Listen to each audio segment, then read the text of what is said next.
My name is Nomi. At 27 years old, after an 18-hour shift at the hospital, I came home and my key didn't work. My stepmother told me, "Pay us $36,000 and we'll let you in. Your sister needs a vacation." I simply nodded and said, "Understood." Then I walked away. The next morning, she discovered a letter at the door and started screaming so loudly the neighbors came outside. If you've ever felt betrayed by the people who are supposed to be your biggest supporters, let me know where you're watching from. There's a certain kind of tired that doesn't come from lack of sleep. It sits in your bones, behind your eyes, in that hollow part of your chest where joy is supposed to live. That's exactly how tired I was when I got home. For 18 hours straight, I'd been on shift, not just filling out charts or monitoring vitals. I'd cracked a rib doing chest compressions on a teenager whose parents were still in the waiting room. I'd pronounced 3 people dead. I'd brought 2 back. Dried blood stained my sleeves, and the stench of antiseptic was buried deep in my skin. What I wanted, no, what I needed, was a shower, a quiet meal, and maybe 4 hours of sleep before I had to return to the hospital in the morning. That was it. That was my entire wish list. So when I pulled into the driveway, and my key didn't fit, my brain couldn't even process it at first. I turned it again, jiggled it, stared at it like it might apologize. Then the door opened. My stepmother stood there in yoga pants and a wine-stained tank top, holding her phone in one hand and an attitude in the other. "Oh," she said, as if she'd forgotten I existed. "You're back early." Behind her, my stepsister lounged on the couch wearing my hoodie, scrolling through TikTok like she owned the place. Her boyfriend, who hadn't worked a single day since moving in, was halfway through a bag of chips I'd bought. "The key doesn't work," I said. "Right," she replied. "We changed the locks. Rent's gone up. You want to stay here? It's $36,000 in back rent plus utilities. Your sister needs a vacation. And frankly, you're a doctor. You can afford it." She said it like she was doing me a favor. I stood there holding my duffel bag, my shoes sticking to the welcome mat. For a moment, I didn't say anything, just looked at her. Really looked. The woman my father married while I was still learning how to braid my own hair. The one who told me to call her Lisa because stepmom sounded too formal, but who never once treated me like family. "Did Dad approve this?" I asked. She smirked. "Your father's overseas. This is my house when he's gone. I make the rules." I looked past her into the living room.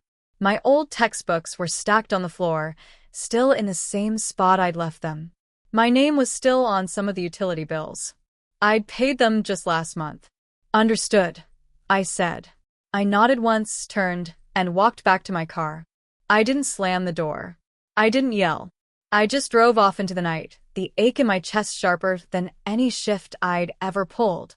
I slept in the call room at the hospital on a plastic mattress wrapped in a scratchy blanket that smelled like disinfectant. And while I slept fitfully, shallowly, they celebrated, probably toasting with boxed wine to their genius idea of extorting me. Maybe my stepsister posted about it online, a TikTok with some petty caption about how freeloaders don't get free rides forever. What they didn't know was that I'd been waiting for this moment for years. The next morning, while they were still asleep, likely nursing hangovers and delusions, I drove back, knocked once, then laid the envelope right in the center of the doormat where she'd be sure to see it. Then I parked down the street and waited. 15 minutes later, right on schedule because she always checked the front step around 9:02 a.m. like clockwork, the front door creaked open. Lisa emerged in fuzzy slippers, holding a mug that said, #OneMom, in peeling glitter. She bent down, picked up the envelope, opened it, and screamed. Not a sharp gasp, not a cry of surprise, a full-throated, soul-shaking, "someone has died" scream. Lights flicked on in the house across the street. A dog started barking. Curtains moved. The neighbors came outside. From the safety of my car, I watched her face contort.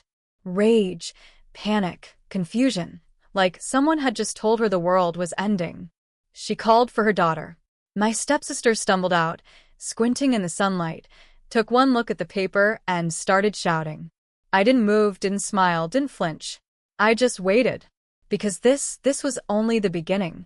I used to think of that house as safe. When I was a kid, it was the place I ran to after soccer practice, after school, after heartbreaks and scraped knees. The fridge always had orange Gatorade. My dad always smelled faintly of soap and hospital-grade sanitizer. He'd come home late, but still managed to sit beside me while I did homework, nodding off with a medical journal in his lap. My mom kept the house warm, literally and figuratively. She liked throw blankets, cinnamon candles, and hugging a little too long. Then she died. I was 12 when the car accident happened. One minute she was picking up party favors for my birthday. The next she was gone. My dad didn't cry at the funeral. He held it together for me. But I remember how tightly he gripped my shoulder in the pew, like if he let go, we'd both collapse. For a while it was just us. Two people floating in the same lifeboat, doing our best not to rock it. Then came Lisa. I was 15 when they got married. She had a daughter, Kayla, who was my age, but we couldn't have been more different. Kayla was the kind of girl who called adults by their first names and thought it made her mature. She blasted music in the kitchen, rolled her eyes constantly, and got a new phone every 6 months. I was the quiet one, the studious one, the weird one according to her. Dad got deployed the same year, some long-term contract overseas, through a military medical program. He said it was temporary. Said he'd be back before I knew it. Said Lisa would hold down the fort. Lisa didn't hold down anything. She just took over. Overnight, everything changed. The throw blankets disappeared. The cinnamon candles were replaced by sterile lavender plugins. The framed photo of my mom vanished from a hallway. No one talked about it. I remember asking once if I could keep it in my room. Lisa looked at me like I'd asked to hang roadkill on the wall. Don't you think it's time we all moved on? What she meant was, don't you think it's time I erased your mother completely? I kept my head down, focused on school, got into college early, pre-med. I did everything I could to stay out of the house, internships, summer jobs, anything. I only came back for holidays or when I was between leases, and even then, I paid my share, more than my share actually. I covered groceries, split utilities, fixed the leaking sink in the downstairs bathroom when Lisa said she didn't want to deal with plumbers. She never thanked me. Kayla brought her boyfriend into the house when we were 19. He was older, tattooed, unemployed, and, according to Lisa, misunderstood. He practically moved in, ate our food, streamed video games at full volume, never paid a cent. He's family, Lisa said. Funny how I was never referred to that way. By the time I graduated med school, I was done hoping they'd ever treat me fairly. But I still paid bills, still helped out. I didn't want drama. I didn't want confrontation. I wanted peace. And I thought maybe if I was generous enough, quiet enough, they'd leave me alone. They didn't. The moment I started earning a real salary, it was like someone flipped a switch. Suddenly, every dinner conversation became about money. Lisa would drop passive-aggressive comments about how expensive it is to raise girls and how I'd lived here for free for so long. Then it got less passive, more aggressive. She started asking if I'd consider contributing a little more, even though I was already paying more than anyone else. She mentioned how Kayla had never gotten a proper vacation and deserved a break. Then one night, while I was microwaving leftovers I bought myself, she flat out asked me to pay back rent for all the years I'd lived under her roof. Kayla chimed in from the couch. It's only fair. You're a doctor now. I didn't respond. Just stood there staring at the lasagna slowly rotating in the microwave, thinking about how surreal it was to be financially mugged in your own kitchen. A few days later, the locks were changed. And that's when I gave them the letter. It wasn't angry. It wasn't emotional. It was just business. A clean, formal eviction notice stapled to a copy of the property deed with my name on it. What they didn't know, what they never asked, was that the house had been legally transferred to me when I turned 21. My dad bought it before he married Lisa.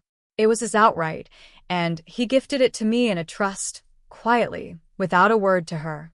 Just in case, he'd said, I want you to be protected no matter what. I never bragged about it, never used it as leverage. I kept paying bills, kept playing nice, thinking maybe one day they'd treat me like family. Instead, they changed the locks and demanded $36,000. So I gave them 30 days to leave. They didn't take it well. The moment Lisa saw the letter, her scream echoed down the entire street. Kayla came running, snatched the papers out of her hand, and shouted something I couldn't hear from the car. But judging by the look on her face, it wasn't thank you. They didn't believe it. "We're going to call a lawyer," I heard her say later in a voicemail. "This is fake.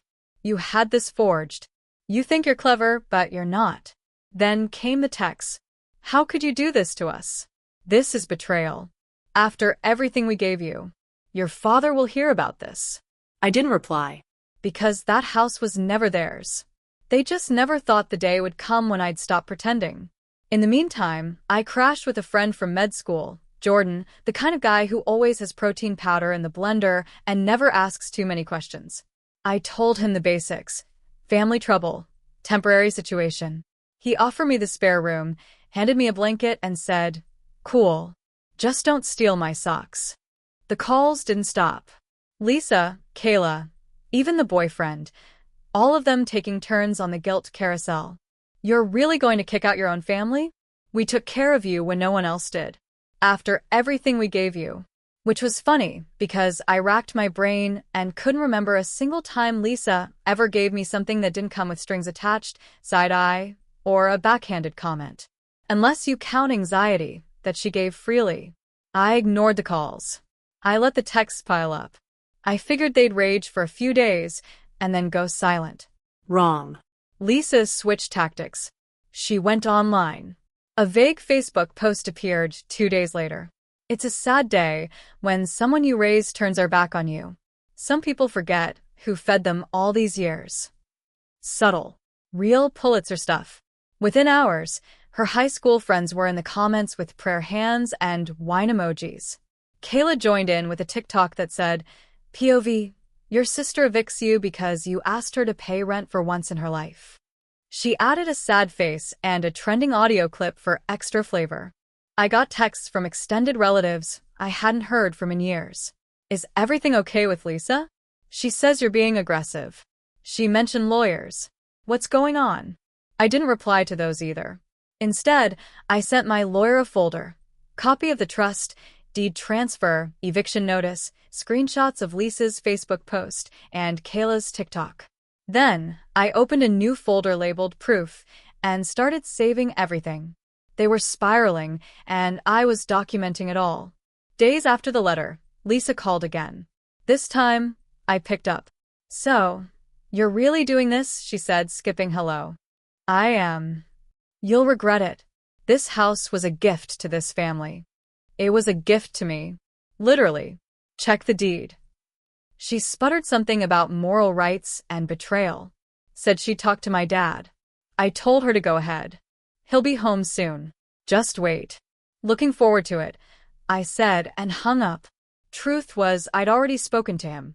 Dad called me the night after the eviction letter went out. He sounded tired, not confused, not angry, just quiet. "I figured it would come to this," he said. "You knew."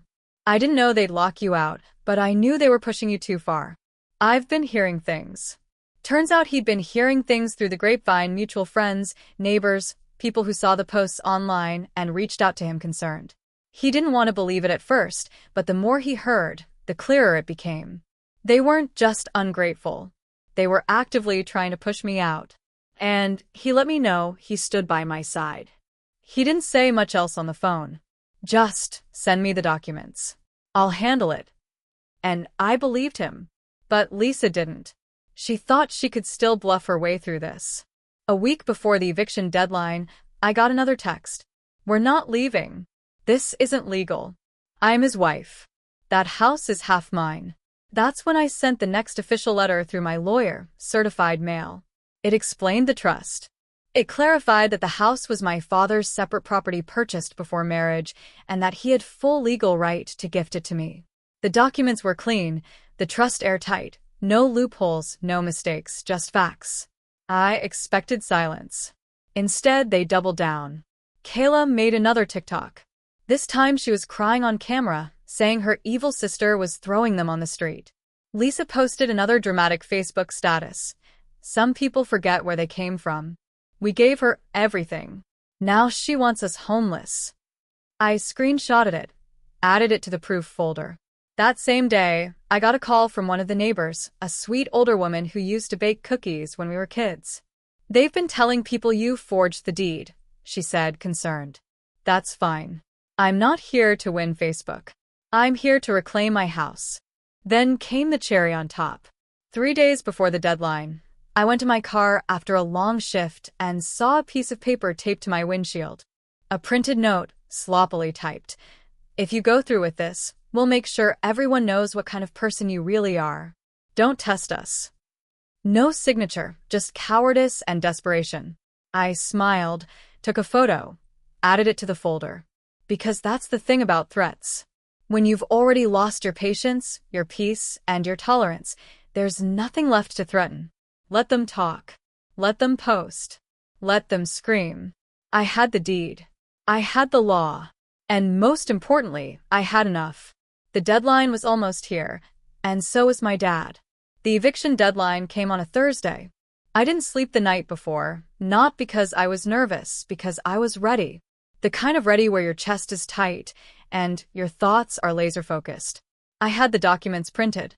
I had the attorney on standby.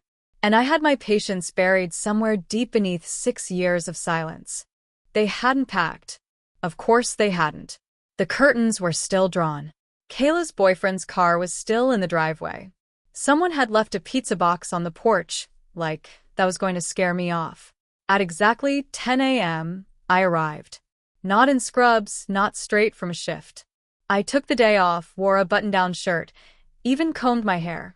If they were going to see me as the villain, I might as well look put together while doing it. I knocked once. Lisa answered, no makeup, arms crossed. She didn't look surprised to see me, just smug. "We're not leaving." "Then this will be the last time," I asked nicely. "You think you can bully your way into your father's house?" I held up a copy of the deed. "This isn't his house. It's mine. You have 30 minutes. She laughed. Actually laughed. "You really think you can kick out your own family?" "I already did. The papers were filed weeks ago. You've ignored every deadline." Kayla came to the door next, eyes puffy like she hadn't slept or maybe had just finished her third meltdown of the morning. "This is illegal. You're throwing us into the street." "No," I said. "You chose not to leave. I gave you every chance." She glanced behind her. "We called Dad. He's on his way." "Good. I hope he makes it before the sheriff does." And right on cue, a car pulled up to the curb. My dad stepped out. Tan, slower than I remembered, but his presence still commanding. Military background never quite leaves a person, even when they're in a cardigan. He walked up the path and looked at me first. Not Lisa, not Kayla, me. "Do you have a minute?" We stepped aside just far enough that the others couldn't hear. "I read everything," he said. "Every document, every message you forwarded. I'm sorry it got to this. I should have come home sooner. It's handled. Mostly." He nodded, then handed me an envelope. "What's this?" "Divorce papers. I filed them overseas. This is just the notarized confirmation."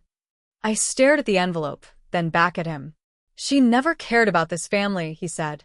"She cared about control, about appearances, about bleeding you dry. I saw it too late, but I see it now." I didn't say anything.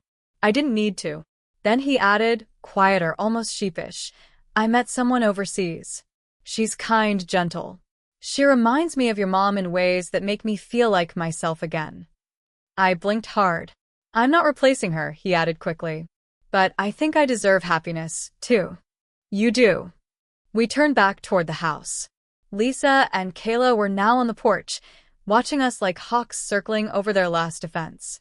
My father walked up first. "I know everything." Lisa blinked. "Everything?" What? "The lies, the posts, the threats, the way you treated my daughter. I have nothing left to say to you." Kayla opened her mouth, probably to unleash something dramatic, but he cut her off.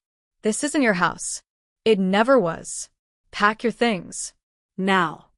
Lisa grabbed his arm. "You're just going to throw us away after all these years?" He shook her off gently.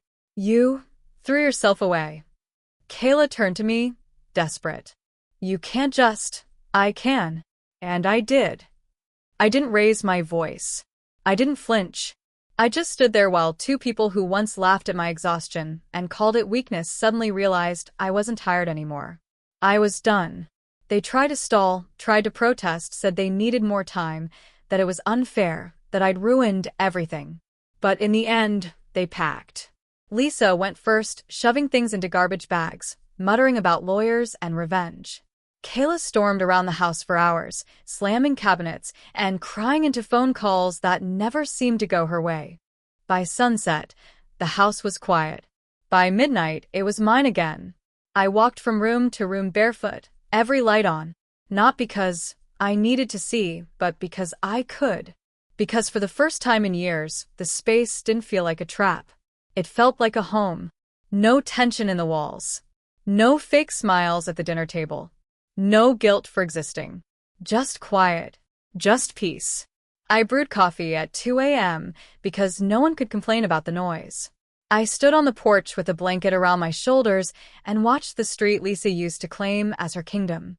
It looked smaller now, less threatening, like something I'd finally outgrown. And when I turned around, I didn't see the ghosts of old arguments or half-swallowed rage. I saw possibility. Clean floors, empty walls, space to breathe. My house. My rules. My peace. It's been 6 months. Kayla moved in with her boyfriend's parents. That didn't last long. From what I hear, they kicked them both out after a few weeks. Something about bills, attitude, and staying up all night yelling at Xbox players through the headset. Lisa tried to sue. She lost. Then she tried to guilt-trip my dad.